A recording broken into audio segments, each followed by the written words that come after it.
Hello and welcome everybody to another top 5 video. In this video, I will be counting all of my top 5 favorite mythical creatures, bro. Without further ado, this top 5 is probably a little bit different because mythical and legendary, there's really little to know like differences between the two. So what I count as mythical in this video, mythical Pokemon, is the kind of mythical that are, well, only available via events in the original games. Like for example, Arceus is only available if you have a certain code back in Diamond and Pearl, a certain event unlocked, or Darkrai, kind of those mythical Pokemon. Yes, I do consider those here. And there's gonna be a separate top 5 legendaries box. I think it's gonna be a box legendary, one box legendary in the future as well. As a matter of fact, next week. So without further ado, as for all of my top 5 in this channel, it will all based on my opinions. It's not gonna be based on stats, because if it's based on stats, just go to Bubapedia. Bubapedia is the place for you. And it's not gonna be based purely on designs. So yes, it's gonna be based on my preference or what I love or I don't like about the Pokemon. My own opinions. Yes, it's a big O word. So if you don't agree, please leave on your own top 5 or your own favorite mythical Pokemon in the comment section below, and let's get this discussion going. Number 5, a little bit of bias because Pagirna is from a recent generation. But then again, I freaking love the design. The design that is very reminiscent of Deontay. But for me, I prefer Magirna. I haven't really used him that much. What I have here is the most unoffensive Magirna right here. I don't know how to use Magirna apparently. Legends is a funny thing about Legends is I don't use them that often. Legends or Mythicals, I don't use them that often, but the design alone, Magirna, the story on Lily and Magirna's backstory in the anime, the relationship, I freaking love that. I freaking love the dark twist.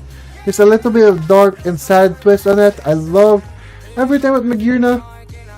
Yes, that's essentially enough for me to put in number 5 on my list. So without further ado, let's proceed number 4. Number 4, I mean, you tell me. Zeraora, I'm not really keen to use again on using mythicals in any of my Wi-Fi battles in the past, my competitive battles, but you tell me, like, just the look on his face. The first time I saw this guy back in, I believe, the Sun and Moon anime, oh my god, I was like, oh my, I need this Pokemon on my team right now. This is one awesome looking Pokemon. It's very slick, very leopardy kind of creature. I love it. I freaking love Pokemon that this kind of looking. Reminds me of a little bit of a Lucario looking. I freaking love Zeraora. And the fact that it's very fast and reminds me a little bit of a specific Black Clover character. I always go through anime. Like, it always reminds me of anime because I love anime. Yo, it reminds me of my favorite character in Black Clover and Black Volt. Yeah, that's probably the nickname of my Zeraora my shiny Zeraora in there. Oh my goodness, just the fact that it reminds me of one of my favorite characters. The design, the appearance it has, the subtle appearance it has in the anime. Yo. I'm impressed. Like the move Plasma Fist as well. Like, dude, the aesthetics, bro. The aesthetics, like chef's kiss right there. I freaking love Zeraora overall. So yes, number 4 is Zeraora. Number 3. Well, I mentioned before that I don't use mythical and legendaries as much as I have back when I was playing competitive or Wi-Fi battles. But I certainly love using Darkrai in all of them. Like, I love playing with Darkrai overall. Like, just Well, I love trolls. I freaking love trolling, okay? Darkrai is just that troll kind of Pokemon, like put people to sleep, and then Nightmare, plus the ability Nightmare takes damage off the enemy. Oh my, I love that kind of stally tactics with Darkrai. That kind of strategy, I live for that strategy for Darkrai, bro. The fact that Darkrai also used that against Ash, like that's how iconic of a strategy it is. I freaking love Darkrai. Its appearance in Legends Arc is probably one of my favorite freaking side quests in Pokemon Legends Arceus, because it's just you need to actually catch him off guard. I love that appearance.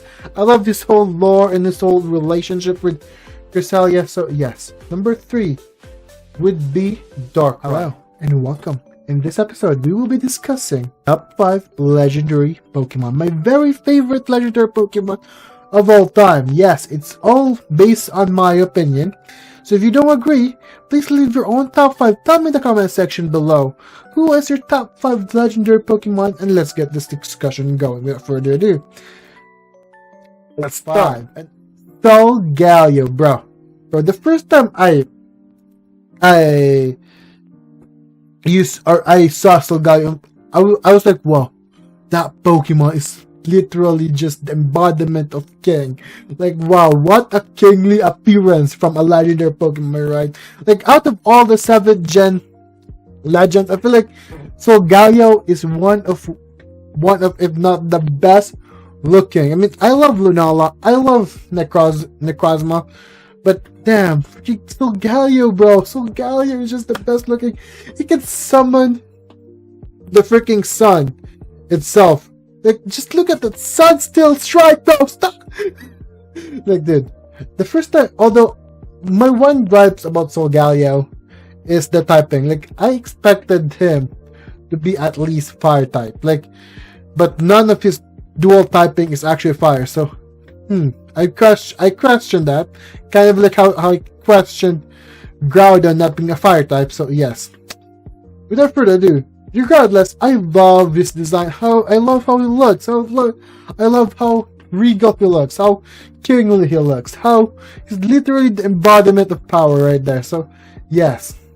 Number 5, Solgaleo, based on design alone. And, of course, overall, I do love using him before when I was Wi-Fi battling 7th generation, yes. Without further ado, let's proceed into number 4. Number 4, Lugia. I get the story to tell, because back when I was in grade school, elementary, I have a group of friends who loves Pokemon. We always bring up Pokemon. We used to play the Deluge RPG game. Like, every time we speak Pokemon, we talk about Pokemon, we always bring up Lugia as one of the strongest. Like, we all love to fanboy over it. That's a great anime backstory for me. And so, for me overall, I grow to love Lugia based on the fact that I used to talk to my friends about Lugia and how great looking he is. The appearance in like the Master Quest Pokemon anime, like that was just a wholesome series about how Team Rocket wants to capture Lugia and use its power for their own sake. So for me, I love that little story arc in the anime that they did. I love the movie. I think that was the Orange Archipelago season, the movie about Articuno, Zapdos. I love that little bit right there. Freaking like there, because there's a moment right there where Team Rocket actually help out there. Oh man, I should really script this out. So yes, overall, Lugia, lore-wise, his connection to the 3 legendary birds, his design, and just the pure nostalgia of experiencing or talking about Lugia with my friends. It's just, for me, the reason why I love Lugia itself. So yes, number 4 is Lugia. This one, once again, this one was based on when I was watching the movie about Caldio and Kyurem. Damn, that made me fall in love with Kyurem lore-wise. He's this lurking legend in a cave where no one in the Justice trio actually can go through just one cave, but stupid little Keldeo went there anyway because he wants to prove himself. But I digress. Like, just the fact that he has such an intimidating aura in him, like just a lurking legend in a cave, and anyone who approaches that cave freeze to death. Like that big chef's kiss. I freaking love Kyurem's lore there. From there on, I fell in love with Kyurem. I think out of all the Pokemon in the legendary Pokemon and Pokemon Black and White and Pokemon Black and White 2, Kyurem is definitely my favorite design-wise. And I'm not even counting, because I'm counting the fusion forms for Kyurem White and Kyurem Black. I'm not even counting both of those because, damn, I prefer pure unadulterated Kyurem. Like, the pure unadulterated Kyurem is one of my favorite Pokemon of all time. Like, damn, how awesome is this design? How freaking awesome is this? Like, my Kyurem is literally named Full Buster after Grateful Buster from Fairy Tail. Yo, oh my god, I could not believe how it looks, how awesome it, how tough it can be, how offensive it can be. Very offensive. I love using it in the competitive scene as well. So yes, for me, Kyurem, GOAT of the 5th generation game. Yes. Without further ado, let's proceed in.